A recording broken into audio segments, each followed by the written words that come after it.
super. Alors, très heureux de pouvoir représenter Medici. C'est vrai qu'on a rejoint alors le groupe il y a 2 années à peu près et les locaux il y a 2 mois à peu près. Voilà, on est au 6e étage, connu comme l'équipe du baby-foot. Voilà, on joue pas mal au baby-foot et on est venu jusqu'ici avec notre baby-foot. Aujourd'hui, voilà, on voulait vous présenter le streaming de musique classique et vous raconter surtout l'histoire de Medici, ce qu'on fait, un petit peu où on va et qui sont nos utilisateurs, notre offre. Voilà. Donc déjà, pour commencer, vous raconter ce que c'est les origines de Medici, quelles elles sont. À la base, c'est des vacances à la montagne. Alors, je vais pas vous raconter mon dernier périple autour du Mont Blanc, ce sera certainement moins intéressant que ça, mais c'est vrai que Medici, ça commence avec un camping-car et des montagnes qui sont situées en Suisse, parce qu'en Suisse, il y a un festival de musique classique qui s'appelle le Verbier Festival, voilà, qui est assez connu, où un jour, une personne a eu l'idée un peu folle et un peu géniale de monter avec son camping-car pour aménager une pièce de régie dans le camping-car, filmer les concerts qui avaient lieu sur place et les diffuser sur Internet. Voilà.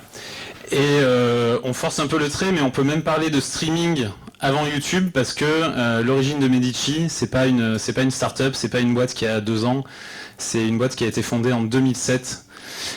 Pour ceux qui ont un peu d'âge comme moi, 2007 c'est les tout débuts de YouTube, ou en tout cas le moment où Google a commencé à le racheter, et à cette époque-là, il y a une personne qui est Hervé Boissière, qui est le fondateur de Medici, aujourd'hui directeur également de Mezzo, qui s'est dit on va aller filmer et puis on va diffuser ça sur internet et on va voir si ça intéresse des amateurs de musique classique. Voilà, et c'est vrai que c'était à une époque où le mot streaming était encore quand même assez méconnu, donc une personne un petit peu visionnaire, et voilà, ça donnait ça, un camping-car régie, avec Hervé ici présent qui a inventé ce concept et qui a surtout convaincu des gens de filmer, de diffuser et de venir sur ce merveilleux site qui est Medici, service vidéo donc de streaming de musique classique, leader sur son marché, qui s'est lancé ce jour-là. Voilà, puis on va voir un petit peu plus dans le détail de quoi il s'agit. Donc déjà, Medici, ça naît avec un constat, c'est que la musique classique, quelque part aujourd'hui, elle n'a pas forcément toutes ces lettres de noblesse, parce qu'elle n'est pas diffusée ou consommée ou connue de toutes les personnes qui pourraient être intéressées par elle. Et donc Hervé, avec son amour et sa passion de la musique classique, a décidé de la rendre accessible au plus grand nombre, en s'appuyant notamment sur le fait que la musique can save the world, donc peut sauver le monde, voilà, je fais la traduction mais on avait tous compris, notamment parce que la musique n'a pas de frontières, l'art n'a pas de frontières, et que la musique reste une chose qui, en des temps troubles ou compliqués, économiquement, politiquement, tout ce qu'on veut, reste des choses sur lesquelles on peut s'appuyer et qui parlent toutes les langues du monde. Ensuite, le travail de Medici, j'ai une petite télécommande, je vais la reprendre maintenant. Le travail de Medici, c'est les relations. En fait, la force aujourd'hui de Medici, c'est d'avoir su tisser un réseau très fort de relations avec des partenaires que sont des artistes, des orchestres, des salles de concert, des agents à travers le monde. Et c'est vrai que on est aussi connu pour ça, c'est aussi l'une de nos forces, c'est d'être très bien entremis, on va dire, dans ce milieu, et donc d'avoir accès aux meilleurs ou aux plus beaux ou aux plus prestigieux concerts, artistes. Et voilà, c'est vrai que ça nous ouvre des portes et ça nous donne un avantage compétitif qui est super intéressant. Ensuite, la musique classique, elle est mondiale. C'est-à-dire qu'on ne va pas la cantonner à un pays, à un continent. On va pas dire en fait la musique classique c'est uniquement en Pologne, non, c'est en France, c'est en Colombie, c'est en Chine, c'est vraiment partout, et c'est aussi le but de ce service, c'est de rendre la musique classique accessible au plus grand nombre. Donc aujourd'hui, Medici, c'est un site qui est édité en 4 langues, anglais, français, espagnol, russe. On s'en dira un petit peu plus tout à l'heure. Également rajeunir un petit peu le public et l'auditoire de la musique classique, parce que c'est vrai que traditionnellement on a une image des fans de musique classique qui sont des personnes plutôt âgées. Ce n'est pas vrai dans la réalité. Alors c'est encore un petit peu vrai sur notre site, mais on voit qu'il y a quand même un renouveau, un second souffle, des utilisateurs qui sont jeunes, qui s'intéressent, qui viennent voir des opéras, des ballets, donc la musique classique parle à tout le monde. Et pas uniquement aux plus fortunés. Voilà, l'idée de Medici aussi, à travers son service d'abonnement, c'est de rendre l'accès possible au plus grand nombre pour un prix relativement limité et accessible, c'est-à-dire qu'avec un abonnement qui coûte moins de 10 € par mois, aujourd'hui vous pouvez voir des opéras qui ont été filmés partout dans le monde, des grands concerts de musique classique, assister à des lives aussi depuis votre salon, donc il y a vraiment une promesse qui est intéressante et qui a une bonne valeur ajoutée par rapport au prix de l'abonnement. We only do premium parce qu'on essaye d'avoir uniquement du contenu de qualité, soit des contenus qui sont reconnus comme étant des concerts qui sont reconnus comme étant très bons, prestigieux, intéressants, soit en allant filmer des concerts de par le monde qui sont les plus prestigieux. Donc vous nous verrez retransmettre des concerts qui ont lieu, je sais pas moi, à l'Opéra Garnier, à la Scala de Milan, au Carnegie Hall. Il y a un concert cette nuit qui va être diffusé sur Medici, donc des places qui sont assez emblématiques dans le milieu. Et on le fait avec vous parce que sans la participation du public, ce service n'aurait aucun sens. Donc on s'appuie aussi beaucoup, en tout cas on essaye, sur le retour des utilisateurs, sur leurs ressentis, sur leurs attentes pour faire évoluer le produit en conséquence. Aujourd'hui, Medici, c'est plus de 150 concerts, opéras, ballets qui sont diffusés chaque année en live. En live, ça veut dire que c'est une diffusion qui retransmet un live comme si vous étiez au concert, sauf que vous êtes dans le confort de votre canapé dans votre salon et vous vous asseyez, vous ouvrez votre application à 20h le soir et vous pouvez assister au début d'un concert et c'est assez incroyable et intéressant. Et s'il n'y a pas de live au moment où vous êtes connecté, vous pouvez chercher, regarder l'une des 3000 vidéos que l'on a dans le catalogue. Donc sur votre ordinateur, sur votre tablette, sur votre télé. On a différents types de contenus. On a des concerts. Alors cette catégorie, il y a beaucoup de choses dedans. Il y a du piano, il y a de la musique baroque, il y a du violon. Enfin voilà, il y a tous les instruments et tous les types de musique qu'on peut imaginer. On a des opéras, voilà, dont la majorité sont sous-titrés, parce qu'on ne parle pas tous couramment italien, donc on a des sous-titres en anglais, en français pour quasiment tous nos opéras, ce qui est assez pratique. On a des ballets également, donc vous retrouverez pas mal d'interprétations de ballets, de classiques, des interprétations plus modernes, voilà, il y a vraiment énormément de choses à voir. Des documentaires, beaucoup de documentaires sur des artistes, des compositeurs, voilà, pour en savoir un petit peu plus, pour explorer la vie de ces personnes-là. Des masterclass, donc ce sont des cours de musique en général de la main d'un grand artiste, d'un maître qui vient donner des cours et expliquer un petit peu comment s'améliorer, comment jouer, comment interpréter certaines œuvres, certains mouvements. Et plus récemment, on a introduit le jazz. Voilà, parce que la frontière est relativement fine entre le jazz et la musique classique et que l'on sait que c'est un genre musical qui intéresse également pas mal notre audience. Donc ça fait 1 an qu'on a lancé ce répertoire-là et dont l'audience est continue de croître continuellement. En termes de positionnement, comme je vous l'ai dit, on est arrivé en 2007, donc on était vraiment le premier, j'ai envie de dire quasiment le premier à faire du streaming. Il y a YouTube qui nous a un petit peu copié l'idée, bon, on va rien dire. Mais non, on était quasiment les premiers, et surtout les premiers à le faire pour de la musique classique. Donc aujourd'hui, on a un positionnement qui nous situe ici avec un prix qui est ni le plus cher ni le moins cher sur le marché, mais surtout une profondeur de catalogue sur l'axe vertical ici, qui est le catalogue le plus complet en offre vidéo. Et ici, là, les acteurs qu'on voit au-dessus sont des acteurs qui font de l'audio. Donc l'audio, c'est un petit peu plus facile d'avoir plus de contenu, mais nous, en catalogue vidéo, Medici est vraiment reconnu pour avoir le catalogue le plus complet, des contenus les plus intéressants, les plus prestigieux. Et voilà, mais on évolue quand même aujourd'hui dans un univers concurrentiel,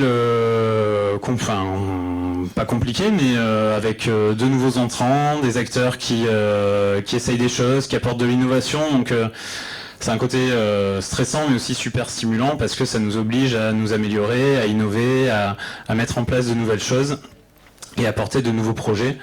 Et le lien qu'on fait aujourd'hui avec Mezzo, Connaissance des Arts, tout l'univers du classique chez Les Échos en fait partie. On a un service qui est résolument, un petit problème de formatage, désolé, résolument international. Aujourd'hui, on est consommé, ou on est utilisé plutôt dans plus de 190 pays, dans plus de 3000 villes. Donc 190 pays, je crois qu'il y a 195, 16, 17 pays dans le monde. Donc on est vraiment utilisé un petit peu partout. L'Amérique représente évidemment le foyer d'audience le plus important avec 30% de notre audience. La France, forcément, est super importante également avec 19% de notre audience. C'est de là où on vient, c'est là qu'est notre empreinte, c'est là qu'on a un pouvoir de communication très fort. Donc forcément, c'est notre pays et c'est là où on performe le mieux. Le reste de l'Europe représente 14% de la consommation. Donc la France et l'Europe en général représentent quand même un petit peu plus que les États-Unis et Canada. Ensuite, on a la Russie qui est relativement importante avec 14%, le reste de l'Asie qui représente 14% et l'Amérique latine qui doit faire à peu près 6-7%.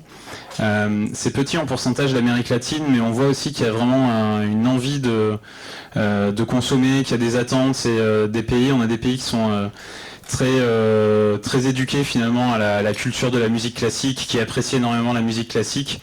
Et c'est un continent qu'on va continuer de développer avec des actions un petit peu spécifiques là dans les années à venir. Medici, c'est 350 000 visiteurs uniques par mois et 1 million de pages vues par mois. Donc ça, c'est les stats uniquement pour le site web. Si on rajoute l'application, ça va rajouter quelques dizaines de milliers de visiteurs et quelques centaines de milliers de pages vues. C'est aussi une communauté qui est très forte. Là, vraiment, sur les réseaux sociaux, on est vraiment très fort. Il y a une grosse animation éditoriale qui est faite sur ces réseaux. Donc, en cumulé, on est aujourd'hui un petit peu plus d'1 600 000 fans, tous réseaux confondus, avec quasiment le million sur Facebook, 268 000 sur Instagram, 316 000 sur YouTube. On est également sur TikTok, on est sur LinkedIn. On va lancer quelques animations sur Twitch cette année aussi pour explorer un petit peu ce territoire. Donc voilà, on essaye, on fait des choses, on se positionne. Et puis ce qui est intéressant dans cette communauté, c'est qu'elle est quand même très réactive, très engagée. Voilà, à chaque fois qu'on poste des vidéos, des commentaires, des compilations, on a vraiment un très bon retour de nos utilisateurs. Donc voilà, c'est assez plaisant et puis ça assoit aussi notre position de leader sur le marché. Maintenant, pour parler un petit peu plus précisément de Medici, ne vous inquiétez pas, j'ai un micro. Je ferai plus de bruit que vous. Pas sûr ? Ok. Comment ça fonctionne Medici ? En fait, aujourd'hui, on a un modèle hybride avec du freemium et de l'abonnement. Donc le freemium, c'est sous le principe de l'inscription. Un utilisateur va venir sur le site. Pour accéder à une vidéo gratuite dans son intégralité, il va devoir s'inscrire, donc nous donner des informations personnelles, notamment son adresse email. Et ça va lui donner accès à quelques-uns des contenus qui sont gratuits sur le site et qu'il va pouvoir regarder dans son entièreté. Ensuite, forcément sur ces utilisateurs gratuits, on fait tout un travail de compréhension de leurs usages, de leurs attentes, pour leur mettre en avant des contenus qui peuvent les intéresser, mais qui sont des contenus payants. Donc j'essaie de faire un peu le parallèle avec ce qui est fait côté médias et presse, mais c'est grosso modo le même type de fonctionnement. Et donc ces utilisateurs-là qui passent à l'abonnement deviennent des utilisateurs abonnés, qui ont accès à tout notre catalogue et à toutes les fonctionnalités qu'on peut leur offrir, comme ajouter des vidéos dans les favoris, retrouver leur historique, bénéficier de recommandations personnalisées, des choses comme ça qu'on connaît tous quand on utilise YouTube ou Netflix. Aujourd'hui, on a deux offres réellement. On a une offre d'abonnement qui est constituée d'une offre mensuelle et d'une offre annuelle. Voilà, donc l'offre mensuelle, vous connaissez, vous payez un forfait chaque mois, et puis si vous ne résiliez pas votre abonnement, eh ben, il est reconduit le mois suivant. L'offre annuelle, elle vous engage pour 12 mois, elle est forcément plus intéressante économiquement. Voilà, donc aujourd'hui on a ces deux offres-là, avec quelques nuances sur l'offre annuelle, où il y a une offre où on propose des facilités de paiement en payant mensuellement, ce qui permet de générer aussi ou de casser un peu les freins que peuvent avoir certaines personnes à l'abonnement. Et on propose aussi des cartes cadeaux à la vente. Voilà, parce que on est convaincu qu'une personne qui aime le classique a envie d'en faire part à son entourage, et c'est le cas, et donc on propose différents types de cartes cadeaux, des cartes cadeaux 3 mois, 6 mois, 12 mois, que l'on vend en particulier, que l'on peut aussi vendre à des entreprises pour des personnes qui seraient intéressées pour en faire cadeau à leurs collaborateurs par exemple. Et ça aussi c'est un produit qui est assez intéressant et qui a bien pris ces dernières années. Aujourd'hui, en termes de répartition du parc, on a quand même une majorité d'utilisateurs qui sont annuels. 20% des utilisateurs qui sont des utilisateurs de cartes cadeaux et 11% d'utilisateurs mensuels. Donc ce qu'il faut comprendre, c'est que finalement, le mensuel, c'est aussi une sorte de produit d'appel. Les utilisateurs vont venir prendre un abonnement mensuel, s'ils ne sont pas sûrs de vouloir passer à l'annuel, tester, vérifier que ça correspond à leurs attentes, avant de s'engager et passer un abonnement annuel, parce que forcément, nous, on encourage un petit peu plus l'abonnement annuel qui est un petit peu plus intéressant économiquement parlant.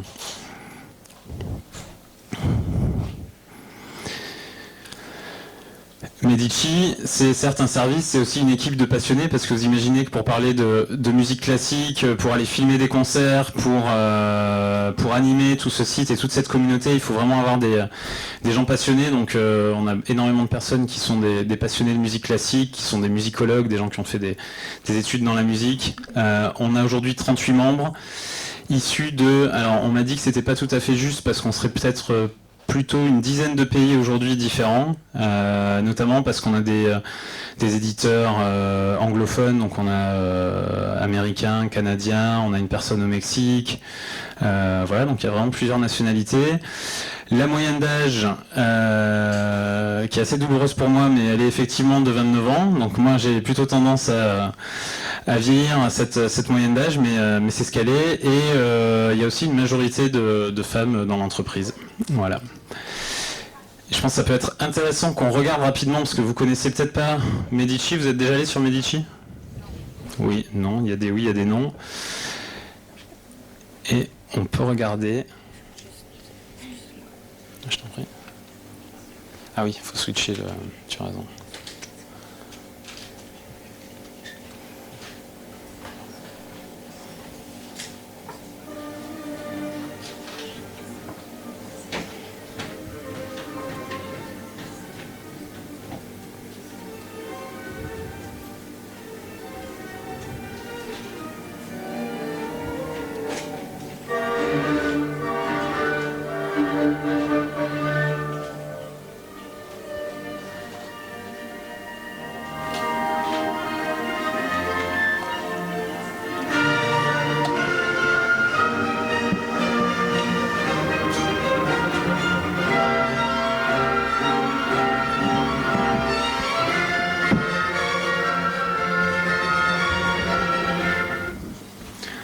Certes assez classique, moi j'aime bien, je connais pas très bien l'univers du classique, donc j'ai choisi quelque chose qui me plaisait.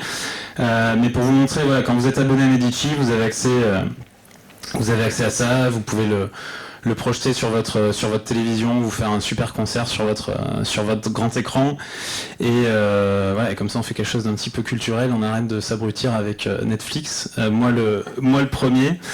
Sur cette page, voilà, vous avez quelques petites options, donc notamment la possibilité d'ajouter aux favoris et aussi la possibilité d'applaudir ce contenu. Ça, c'est une fonctionnalité qui peut paraître un petit peu gadget, mais qui est importante pour nous parce que ça permet de renforcer l'engagement des utilisateurs avec le site, avec l'artiste, et surtout de montrer qu'ils soutiennent et qu'ils apprécient ce qu'ils voient.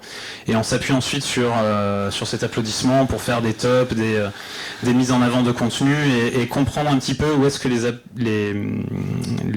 nos utilisateurs apprécient le contenu. On va essayer de retrouver. Bon, je pense qu'on n'a plus grand-chose dans tous les cas.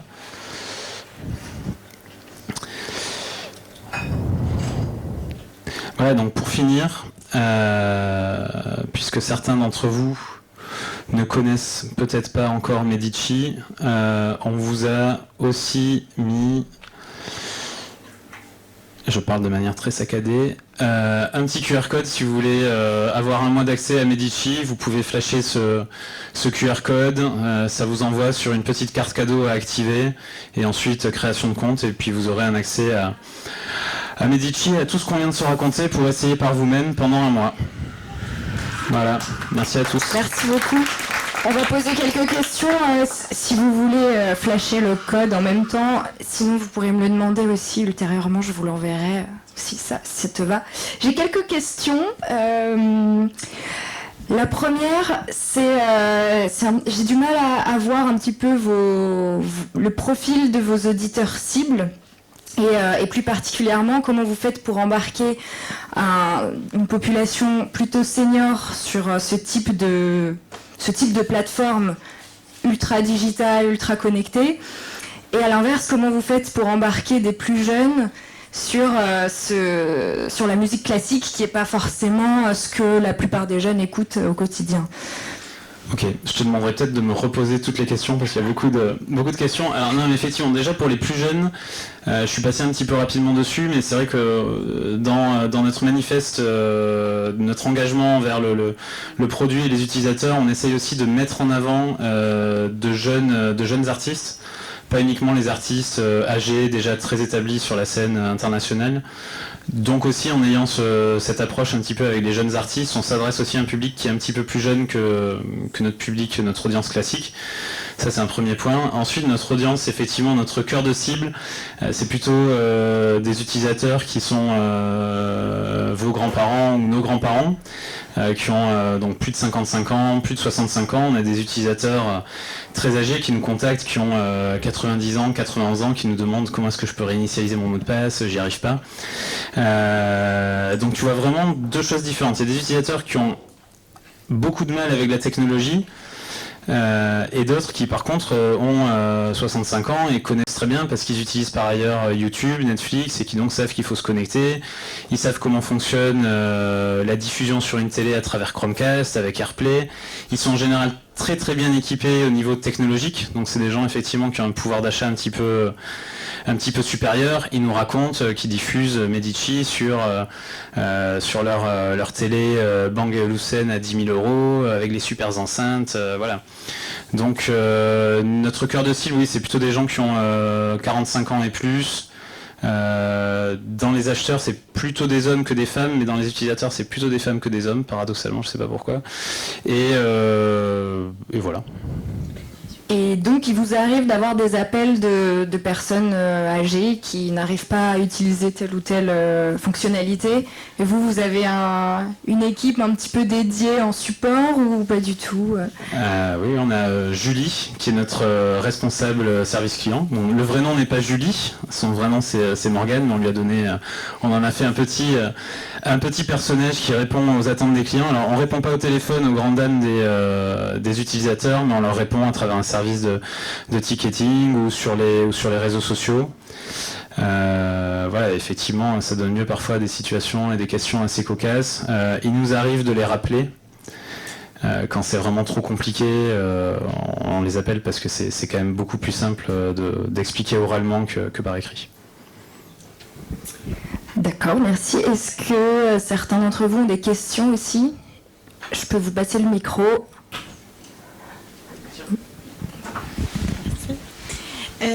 Du coup, je voulais savoir, vous avez donc le même directeur, Hervé Boissière, et du coup, avec Mezzo, vous travaillez en collaboration. Est-ce que vous avez des liens de travail avec Mezzo? Oui, on a un baby-foot sur lequel on échange pas mal. Voilà, donc ça c'est le premier lieu de collaboration avec Mezzo. Non, on est situé sur le même plateau, ça fait pas très longtemps, mais il y a des synergies pour les productions de contenu, pour aller enregistrer des concerts. Puis ça se met tranquillement en place. Voilà. D'autres questions? Sinon j'en ai d'autres, hein, mais je vous laisse aussi un petit peu la parole. Bon, alors, une autre question. Qu'est-ce que ça vous fait d'être qualifié? Est-ce que vous assumez le fait d'être qualifié parfois de Netflix de la musique classique? Alors oui et non. Je vais faire deux réponses. D'une part, être qualifié de Netflix de la musique classique, c'est quand même génial parce qu'en termes de carte de visite, pour faire comprendre ce qu'est le produit, c'est super simple. Voilà, moi si j'explique à ma maman chérie ce que je fais comme métier, donc déjà elle va penser que je suis informaticien.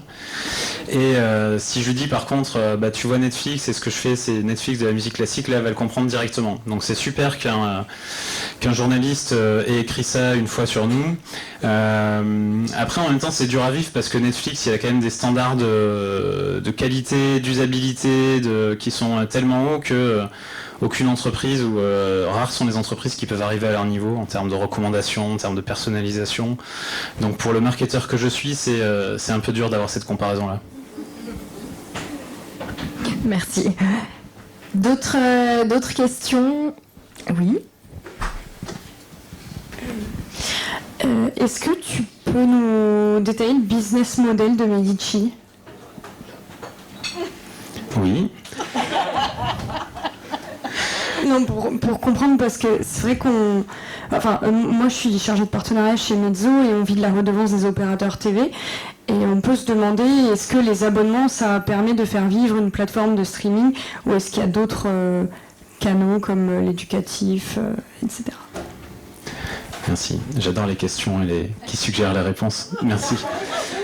Non, tu fais bien de poser la question. Alors effectivement, Medici, c'est pas que le site pour les utilisateurs finaux. Je te remercie de me l'avoir rappelé. C'est également un service B2B, donc business to business, avec une plateforme éducative que l'on vend pour des universités, pour des librairies. Ouais, donc ça aussi c'est un vecteur de revenus qui est assez intéressant. Et puis il y a aussi la production de contenu, de support pour des partenaires. Donc on va filmer, on va mettre en avant des concerts, on va leur donner de la visibilité à travers nos différents dispositifs, différents leviers. Parfois on crée même des sites web pour des concours. Là en ce moment on a un concours de piano aux États-Unis qui s'appelle Clyburn pour lequel on a monté un site web. Donc tout ça représente, ces deux autres lignes de business représentent aussi une bonne partie des revenus de Medici. Et oui, la partie B2C, elle est rentable. Et je rebondis là-dessus. Est-ce que vous avez des équipes dédiées à la cible des États-Unis, par exemple, et d'autres à la France? Ou comment vous faites pour différencier vos moyens d'action? Ou alors vous ne le différenciez pas du tout? Bonne question, merci. Non, on différencie. Donc déjà on différencie par le contenu. On a des contenus dont on sait qu'ils vont mieux fonctionner en Europe et d'autres qui vont mieux fonctionner aux États-Unis. On essaye de le faire de plus en plus, mais après 2 années de Covid, c'est quand même assez compliqué parce qu'auparavant on filmait énormément aux États-Unis et là on recommence à filmer, à diffuser des concerts aux États-Unis, mais on l'avait pas fait depuis quelques années. Donc on essaye de différencier par le contenu. Ensuite, on différencie par la langue également, puisqu'on a le site qui est édité dans plusieurs langues. Et enfin, on fait du ciblage, donc que ce soit dans nos publicités, dans les emails qu'on envoie, on va s'adresser à un public en particulier sur un territoire, dans une langue, et en lui mettant en avant plutôt des contenus pour lesquels on sait qu'ils sont appétents. Et en faisant la différence entre les zones, donc on est aussi limité par notre capacité à faire, mais clairement nos gros territoires c'est l'Europe, les États-Unis.